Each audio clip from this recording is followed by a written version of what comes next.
भंडारा जिल्ह्यातील पवडी तालुक्यातील विरली खंदार परिसरामध्ये घडलेली ही घटना आहे का साधा आर्थिक वाद नाही, हा कष्टाच्या पैशावरचा प्रहार आहे। नितेश मोटघरे यांच्यासारख्या अनेक जण दिवस रात्र मेहनत करून जेसीबी ट्रॅक्टर चालवतात, खर्च करतात, डिझेल ओततात, पण शेवटी हाच मेहनतीचा पैसा कुणीतरी आज देतो उद्या देतो म्हणत महिनोमहिनी अडकवून ठेवतो आणि वरताण फोनवरूनच उर्मट भाषेत धमक्या देतो। हे किती खेदजनक। मार्च 2025 मध्ये दिलेल्या कामाचे तब्बल 74,000 रुपये थकले आणि आरोपी प्रमोद मेंढे सतत वेळ काढत राहिला। फोन उचलण्याची तसदी नाही, मेसेजला उत्तर नाही आणि कष्टानं पेटले असा व्यवसाय करणाऱ्या मोटघरे यांचा संयम शेवटी तुटला।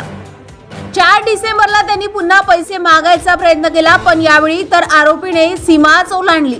फोनवरूनच तुझे पैसे पचवून बसलो काय अशी उर्मट भाषा, शिवीगाळ, कसा धंदा करतोस अशी अपमानकारक टीका हा साधा वाद नाही, हा मेहनत करणाऱ्यांचा अपमान आहे। एखाद्या व्यक्तीनं आपलं वाहन, आपला वेळ, आपल्या कुटुंबाचा उदरनिर्वाह धोक्यात घालून काम दिलं आणि त्याच व्यक्तीला उर्मटपणे धमकावणं। समाजात अशांना अजून किती मोकळीक? मेहनतीची किंमत कमी झाली आहे का? पैसे खाणं सटकवणं इतकं सोपं झालंय का? या घटनेनं त्रासलेल्या मोटघरे यांनी अखेर अडाळ पोलीस ठाण्याचं दार ठोठावलंय। पोलिसांनी तात्काळ कारवाई करत आरोपीवर कलम 352, 351(2) अंतर्गत गुन्हा नोंदविलेला आहे। तपास सुरू आहे, पण प्रश्न मात्र अजूनही धगधगत आहे। न्याय किती लवकर मिळेल? काम करून पैसे मिळवण्यासाठी लोकांना पोलीस स्टेशनची पायरी चढावी लागते, धमक्या सहन करावे लागते। ही परिस्थिती बदलणार कधी?